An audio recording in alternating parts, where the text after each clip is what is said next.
Halo, semoga kabar kalian sehat di masa pandemi ini. Di video kali ini kita masih akan membicarakan tentang fotografi.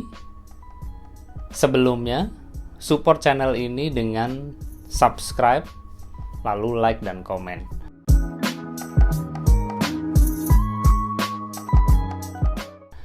Oke, kita akan membahas persepsi dalam fotografi dengan prinsip Gestalt.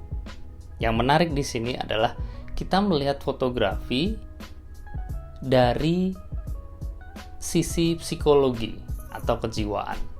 Di era digital, di era internet, kita dibanjiri oleh begitu banyak foto. Ada ribuan, ada jutaan foto-foto membanjiri layar ponsel kita, laptop, tablet, dan seterusnya. Dari banyaknya foto itu, tidak semuanya menyita perhatian kita. Fotografer itu kan ingin fotonya itu dilihat ya, muncul atau menyita perhatian atau mengail perhatian pembaca. Fotografer bisa menggunakan prinsip Gestalt ini. Prinsip Gestalt ini digunakan dalam seni visual, termasuk desain. Jadi orang mendesain logo, orang mendesain poster, iklan, dan seterusnya mempertimbangkan prinsip Gestalt ini. Tataran pertama dalam prinsip Gestalt itu adalah figure and ground.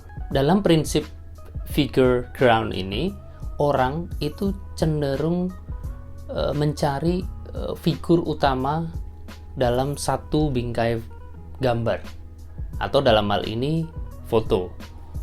Nah, objek utama itu adalah figure. Kebalikannya adalah ground. Jadi orang di level pertama itu cenderung memisahkan mana figure lalu mana groundnya. Figure adalah objek utama. Dalam fotografi kita juga sering menyebutnya sebagai point of interest.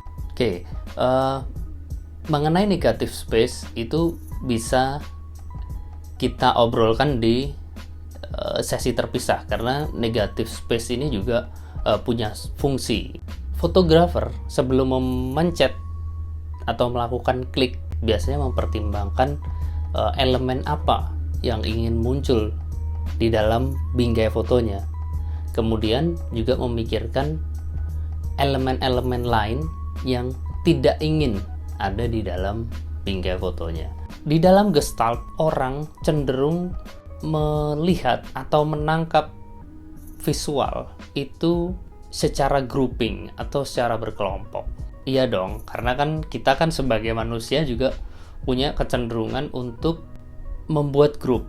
Kita tertarik pada orang-orang yang minatnya sama dengan kita. Kita berkumpul dengan orang-orang yang punya hobi yang sama, dan seterusnya. Dalam prinsip Gestalt, kita mempelajari pengelompokan atau grouping. Nah, biasanya di dalam fotografi ada 4 prinsip yang sering digunakan. Yang pertama adalah proximity. Di proximity ini, orang itu cenderung melihat elemen-elemen yang dekat itu sebagai satu kelompok. Jadi kalau misalnya ada 2 orang lalu dia berdekatan, itu akan dilihat sebagai satu kesatuan. Tidak melulu 2 objek yang sama, bisa objek yang berbeda, misalnya orang dengan anjingnya, orang dengan sepedanya, atau apapun. Berikutnya, similarity. Di dalam similarity, orang cenderung mengelompokkan objek-objek atau elemen gambar yang mirip.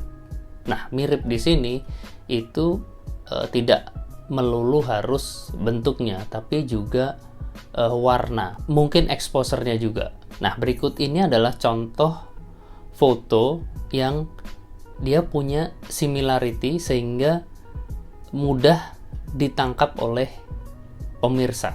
Dan misalnya fotografer ingin memunculkan objek lain dalam repetisi itu, dia tinggal meletakkannya di antara repetisi itu sehingga dia akan muncul sebagai point of interest. Dia semakin menonjol. Setelah tadi proximity, kemudian similarity, berikutnya adalah continuity. Nah, orang punya kecenderungan melihat satu hal itu continue atau berkesinambungan. Nah, kesinambungan ini dapat mengarahkan mata pemirsa untuk menuju ke objek tertentu. Di fotografi, di komposisi, kita juga kadang mengenal istilah leading line. Nah, konsepnya hampir mirip. Jadi ada pola garis atau kurva yang membuat kita sebagai pemirsa itu melihat sebagai satu kesinambungan, kontinuitas. Oke. Yang terakhir, grouping dalam prinsip Gestalt itu adalah closure. Jadi di dalam closure ini orang itu punya kecenderungan melihat satu objek atau bentuk itu utuh. Jadi tidak terpotong atau belum selesai. Kita sering melihat pendekatan ini dalam praktik street photography yang kita kenal sekarang. Jadi misalnya ada anggota badan yang terpotong, aksi yang belum selesai, dan seterusnya. Nah, apa yang terpotong itu akan berusaha digenapi oleh pemirsa, termasuk aksi-aksi yang belum selesai, misalnya satu lompatan gitu. Kita punya kecenderungan melihat bagaimana proses objek itu dari melompat sehingga akhirnya mendarat. Bentuk grouping itu, 4 itu tadi yang sering dipraktikkan di dalam fotografi. Nah, kemudian muncul pertanyaan, kalau kita motret, memangnya kita harus mempertimbangkan itu? Ini kan teori, kalau kita motret ya spontan aja. Ini kita sebagai fotografer itu bisa melihatnya sebagai pengetahuan. Jadi itu bisa digunakan ataupun tidak. Prinsip Gestalt atau teori Gestalt dalam psikologi ini kan ilmiah ya, jadi sudah teruji, lahirnya dari Jerman. Kalau digunakan tentu foto yang kita hasilkan lebih muncul untuk menyita perhatian pemirsa. Kalau kita ingin berkarya out of the box, itu akan lebih mudah kalau kita juga punya pengetahuan yang cukup. Itu tadi persepsi dengan prinsip Gestalt. Ada 4 grouping yang sering digunakan. Semoga bermanfaat. Jangan lupa support channel ini, selalu jaga kesehatan, jaga jarak, jangan lupa selalu pakai masker.